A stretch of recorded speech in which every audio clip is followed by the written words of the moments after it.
Apple is in a major standoff with the government. The issue: the FBI wants Apple to help break into the iPhone of one of the San Bernardino shooters. Apple says the iPhone is encrypted, it doesn't hold the key, and to help the FBI, it'd have to build special software. And while the FBI says this is a one-time ask, Apple says no way. Here's a breakdown of the fight, punch by punch. A judge rules Apple must help the FBI break into the phone of shooter Saeed Farook.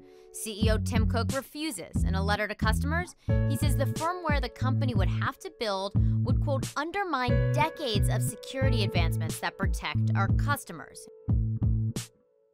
Silicon Valley CEOs come out in force to support Apple. Google CEO Sundar Pichai, Facebook's Mark Zuckerberg, and Twitter's Jack Dorsey. But not everyone takes Apple's side. Boycott Apple until they do it. Boycott them. Who cares? FBI Director James Comey says this was a one-time request about victims and justice. Tim Cook disagrees and sends a letter to his employees thanking them for their support. He says data security of hundreds of millions of law-abiding people is at stake. On ABC, Cook says the government wants his company to develop the software equivalent of cancer. We think it's bad news to write. We would never write it. We have never written it. And that is what is at stake here.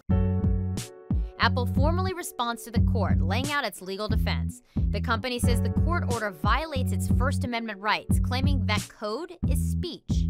Apple says the court order requires them to build a weakened version of their phones. Here's how Apple's top attorney explains it. If we're saying that there's a serious threat, throw out the Constitution in order to prevent that threat, where do we draw the line?